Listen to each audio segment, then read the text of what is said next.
siang teman-teman. Assalamualaikum warahmatullahi wabarakatuh. Sampai ketemu lagi ya sekarang ya untuk pertemuan 7. Harusnya pertemuan 7 kan kalau di pertemuan awal kita waktu penjelasan kontrak kuliah atau RPS-nya kita, harusnya pertemuan 7 cuma kuis saja ya.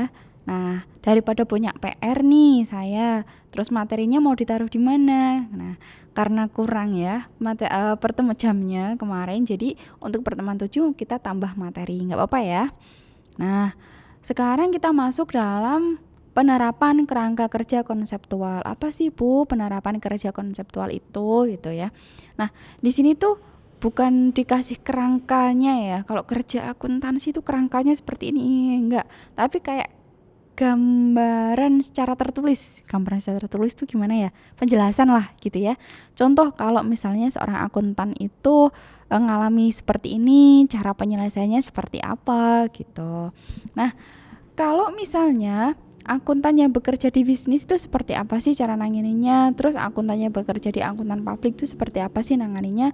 Secara garis besar sama gitu ya. Secara garis besar itu sama, namun nanti ada sedikit perbedaan mungkin ya ketika terjadi kasus di dalamnya gitu. Mungkin berbeda ketika kita itu independen dan ketika kita itu bekerja sebagai karyawan di perusahaan gitu. Nah, langsung kita masuk akuntan. Seorang akuntan itu berarti orang akuntansi aja ya Bu ya gitu ya. Akuntan itu berarti yang lulusan akuntansi aja Bu ya gitu. Padahal anak akuntansi ada ya loh yang bekerja di hotel gitu. Terus atau mungkin anak biologi yang bekerja sebagai teller atau mungkin dia sebagai kasir gitu. Ada aja gitu ya, prakteknya di lapangan ada aja yang seperti itu. Tapi di sini kita batasi seorang akuntan itu adalah seseorang yang bekerja atau yang berprofesi sebagai akuntan yang bekerja di bisnis. Jadi orang yang bekerja di perusahaan di bidang akuntansi, intinya itu dia karyawan.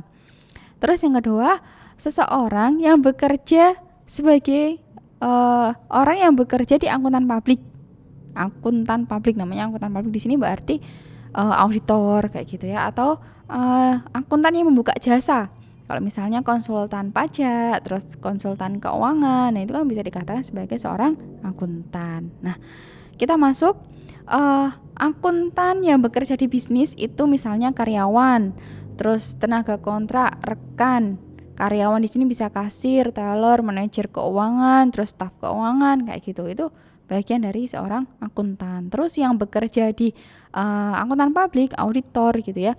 Baik dia senior maupun junior, dia adalah seorang akuntan yang bekerja di akuntan publik. Terus misalnya dia bekerja di perusahaan jasa pajak, jasa pelayanan pajak atau memberikan pajak, atau KKP, kantor konsultan pajak. Nah, kantor konsultan pajak berarti dia adalah seorang akuntan yang bekerja pekerjaannya adalah memberikan jasa konsultasi dalam bidang perpajakan, misalnya kayak gitu.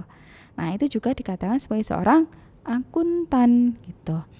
Terus tanggung jawab akuntan di sini baik akuntan publik maupun akuntan yang bekerja di bisnis gitu ya. Kalau akuntan publik pada pertemuan 6 dan sebelumnya sudah pernah kita bahas ya, akuntan publik itu tanggung jawabnya apa aja. Dia punya etika-etika yang perlu dipenuhi, misalnya kerahasiaan dan lain-lain. Terus dia tanggung jawab atas hasil audit yang telah dia berikan gitu. Nah, kalau akuntan, misalnya akuntan di sini ada akuntan yang bekerja di bisnis gitu, memiliki tanggung jawab untuk mendukung organisasi. Aku karyawan, terus dalam bidang akuntansi gitu ya, misalnya staff accounting gitu, mendukung organisasi tempatnya bekerja dalam mencapai tujuannya. Saya harus mendukung perusahaan saya untuk mencapai tujuannya. Misalnya tujuannya adalah mencapai laba, misalnya kayak gitu, atau tujuannya apa gitu ya, misalnya kode etik ini tidak dimasukkan untuk menghalangi akuntan memenuhi tanggung jawab tersebut, namun untuk mengatasi keadaan yang dapat mengkompromikan atau yang dapat menimbulkan kepatuhan pada prinsip dasar etika. Saya sebagai karyawan di perusahaan, akuntan yang bekerja di bisnis, staff accounting atau staff akuntansi perusahaan, accounting staff gitu ya. Nah, saya bekerja di perusahaan, saya punya kewajiban untuk melaksanakan aturan-aturan atau etika-etika yang berada di perusahaan tersebut. Tapi saya tidak boleh meninggalkan etika profesi saya sebagai seorang akuntan, bahwa saya harus mencatat sesuai dengan bukti transaksi, misalnya kayak gitu. Saya tidak akan mencatat saya tidak akan mencatat transaksi dalam jurnal harian apabila tidak ada bukti transaksi, misalnya kayak gitu. Nah, tapi saya tetap harus mendukung perusahaan untuk bisa berjalan secara normal, berjalan sesuai dengan semestinya kayak gitu. Tugas saya, tanggung jawab saya adalah saya mendukung kegiatan perusahaan dan saya itu memastikan bahwa tugas saya itu berjalan sesuai dengan aturan profesi saya. Bahwa saya harus memastikan bahwa laporan yang saya buat atau perusahaan menyusun laporan akuntansi sesuai dengan buktinya, sesuai dengan kenyataannya. Jadi perusahaan patuh atas dasar akuntansi. Misal, saya udah berusaha nih bekerja di perusahaan. Pokoknya tiap hari saya bekerja serius untuk perusahaan supaya perusahaan maju. Berarti kan saya mendukung perusahaan nih. Walaupun saya staff accounting gitu.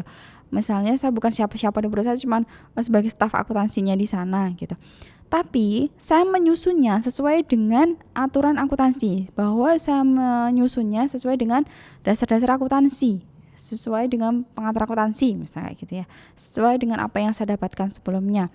Nah, berarti saya memastikan bahwa perusahaan tersebut itu patuh atas aturan akuntansi. Paham nggak sampai sini?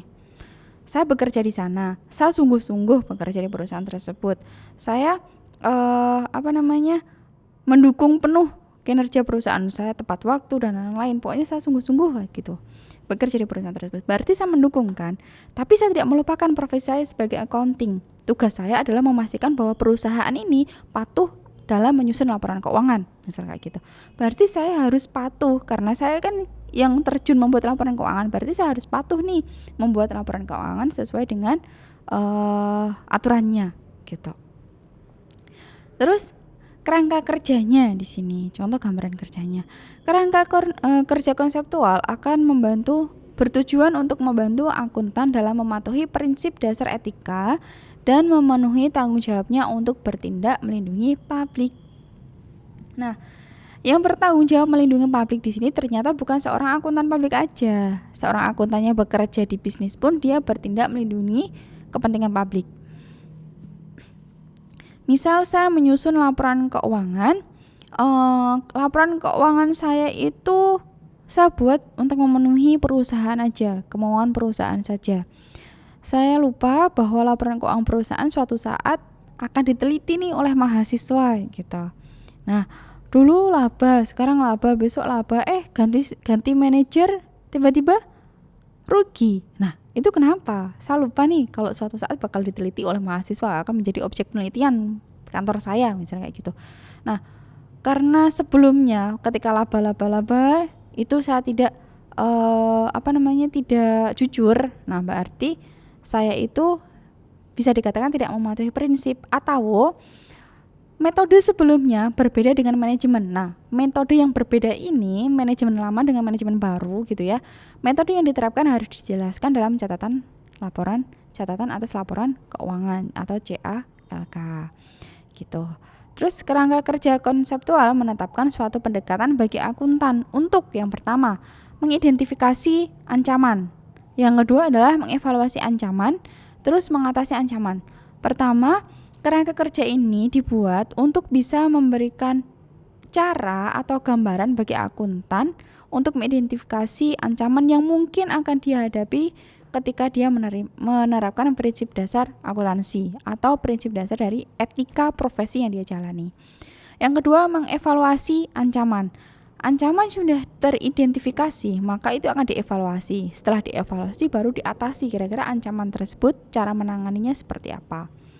Nah, yang pertama, contohnya ya, pemahaman atas fakta dan keadaan, pemahaman atas keadaan perusahaan dan fakta perusahaan, termasuk setiap aktivitas profesional serta kepentingan dan hubungan yang dapat menjalani kepatuhan terhadap prinsip dasar etika, merupakan prasyarat dalam mengidentifikasi ancaman terhadap kepatuhan tersebut.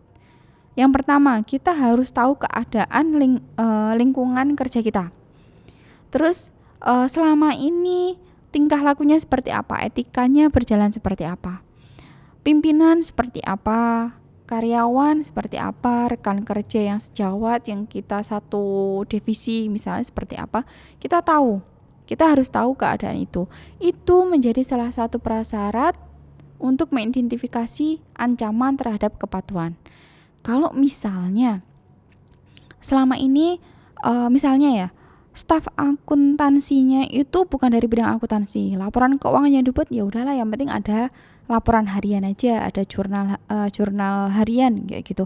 Dibuat setelah jurnal harian, dia setiap bulan melaporkan labanya sekian, ada pengeluaran sekian, ada penerimaan sekian, terus labanya sekian, udah itu aja kayak gitu. Nah, tak identifikasi nih. Kalau yang seperti itu berarti kemungkinan besar karena latar belakangnya bukan akuntansi, terus selama ini juga nggak ada yang pernah bekerja di akuntansi, belum ada nih contoh untuk laporan keuangan yang sesuai dengan standar akuntansi. Misalnya kayak gitu. Nah, itu kan saya mengidentifikasi kemungkinan bakal ada seperti itu, bakal ada ancaman yang seperti itu. Nah, terhadap kepatuhan berarti bakal ada ancaman bahwa laporan keuangan yang dibuat itu tidak sesuai dengan standar akuntansi, misalnya kepatuhannya di sini. Nah, setelah kita menemukan satu ancaman, misalnya kita setelah menemukan satu identifikasi ancaman, maka identifikasi ancaman tersebut itu bisa dievaluasi. Nah, berikut cara mengevaluasinya. Bisa jadi kondisi, kebijakan, dan prosedur itu bisa menjadi bahan evaluasi.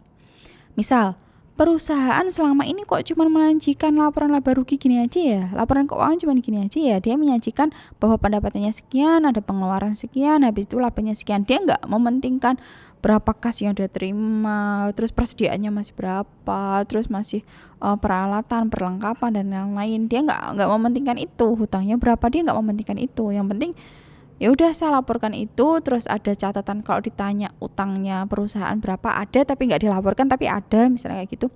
Ya udah kayak gitu.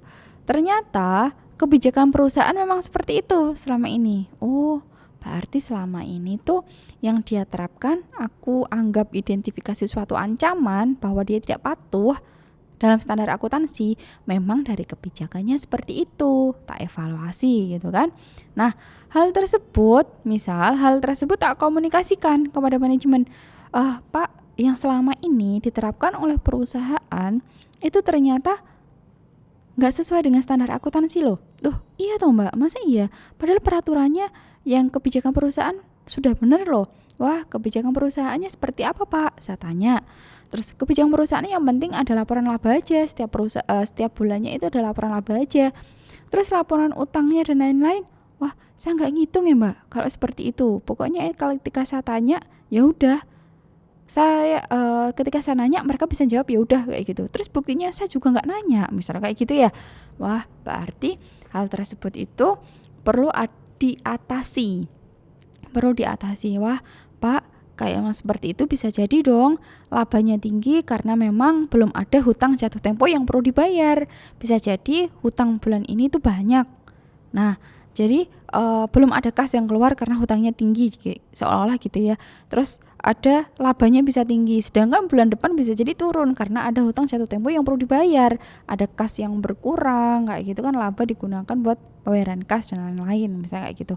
Nah, untuk mengatasi hal tersebut maka harus dibuat laporan keuangan yang sesuai dengan standar akuntansi, misalnya seperti itu. Jadi diidentifikasi, dievaluasi, habis itu diatasi untuk menyelesaikan masalah itu seperti apa gitu. Nah, yang terakhir sekarang, akuntan itu harus melakukannya dengan apa sih?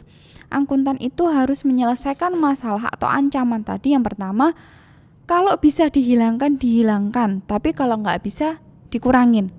Setidaknya seorang akuntan itu meminimalisir ancaman. Kalau misalnya tadi ya, kalau memang bisa dihilangkan dengan cara membuat laporan keuangan sesuai dengan standar langsung 5-5-nya kayak gitu, ya udah hilangkan aja ancaman itu supaya laporan keuangannya lengkap. Manajer tanpa tanya pun sudah dikasih laporannya secara lengkap. Jadi manajer pun tahu sebenarnya, oh aku tuh sebenarnya harus tanya ini loh. Saya harus tahu tentang informasi ini semua loh kayak gitu.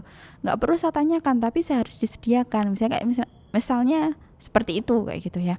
Nah, kalau bisa dihilangkan secara langsung 100% kayak gitu bisa, silahkan. Tapi kalau nggak bisa, minimal setidaknya mengurangi ancaman tersebut. mengurangi seminimal mungkin, sebisa mungkin ibaratnya gitu. Oh, kayaknya bulan ini saya harus perbaiki laporan laba rugi dan perbaiki neracanya deh. Kayaknya itu dulu yang bisa saya lakukan, dan manajer pun juga setujunya itu dulu. Kalau untuk arus kas perubahan modal katanya nanti dulu, ya udah nanti dulu aja, misalnya kayak gitu. Terus yang kedua, menerapkan pengamanan. Menerapkan pengamanan di sini contohnya, kalau tadi kita identifikasi adanya kita evaluasi gitu ya, kita evaluasi adanya kebijakan yang mungkin belum sesuai dengan standar. Memang kebijakannya seperti itu di perusahaan, memang nggak sesuai standar. Jadi kita perbaiki standarnya supaya laporan keuangannya nanti sesuai dengan standar. Berarti kan adanya pengamanan melalui kebijakan gitu. Terus yang ketiga, menolak atau mengakhiri aktivitas profesional tertentu. Ini yang ekstrim ya, semisal seorang memberi jasa atau mungkin konsultan keuangan lah. Ada klien yang dia tuh ngotot aja, dikasih tahu juga ngotot aja. Terus dia bukti-bukti dan lain-lain nggak bisa dapetin. Ya udahlah, ini terlalu nyeleweng dari standar akuntansi atau mungkin terasa berat, terlalu beresiko kayak gitu. Ya udah, saya mending mundur aja. Saya cukup sampai sini aja kontrak kita ya, misal kayak gitu. Nah, itu biasanya ekstrim banget. Atau mungkin karyawan di perusahaan biasanya audit internal gitu ya. Atau audit internal tuh biasanya kalau sebelahan sama bagian accounting tuh, kalau kata teman saya belum pernah masuk juga di perusahaan, auditor internal itu kalau misalnya sama accounting tuh seolah-olah ada sikap curiga gitu ya, ada sikap kecurigaan gitu. Benar nggak sih seorang akuntan teman saya ini nyusun laporan keuangannya itu benar gitu? Benar nggak sih standar yang selama ini ada di perusahaan itu udah dijalankan dengan benar? Nah, seperti itu biasanya seorang auditor internal. Nah, auditor internal ini biasanya walaupun dia karyawan perusahaan tetap dia harus menjalankan independensinya. Fungsinya dia di perusahaan adalah memperbaiki internal perusahaan supaya ada pengendalian dalam perusahaan, supaya tidak terlalu tidak buruk lah operasional perusahaan, sehingga hasil dari perusahaan, mungkin hasil akuntansi yang akan diaudit oleh auditor eksternal itu akan menghasilkan pendapat yang memuaskan sesuai dengan kemauan si klien gitu. Fungsi auditor internal adalah memberikan pengendalian dalam perusahaan tersebut, baik dalam accountingnya, baik dalam operasionalnya, baik dalam penerapannya, teknisnya kayak gitu. Itu fungsi dari auditor internal. Nah, biasanya kalau misalnya auditor internal ini, wah, saya banyak ancaman di perusahaan. Terus saya ini saya mau berjalan sesuai dengan profesi saya nggak bisa di sini. Ada gejolak batin lah mungkin gitu ya dari seorang auditor internal. Ya udahlah, saya mundur aja, bisa jadi kayak gitu. Nah, sekian pertemuan kita, sampai bertemu lagi di pertemuan selanjutnya setelah UTS. Teman-teman semangat untuk UTS-nya. Nanti bakal ada kuis yang saya share ke teman-teman. Kuisnya adalah dalam bentuk pilihan ganda, jadi teman-teman nggak perlu pusing, nggak perlu bingung, cukup replay mungkin PPT-nya yang sudah saya share, terus juga ada diskusi kita, juga bisa cek di videonya. Kalau masih ada yang bingung, masih ada waktu buat bertanya. Terus untuk UTS-nya dipersiapkan aja, bisa isi, bisa pilihan ganda gitu ya. Oke, selamat siang teman-teman, jaga kesehatan selalu, sampai ketemu lagi di lain waktu. Wassalamualaikum warahmatullahi wabarakatuh.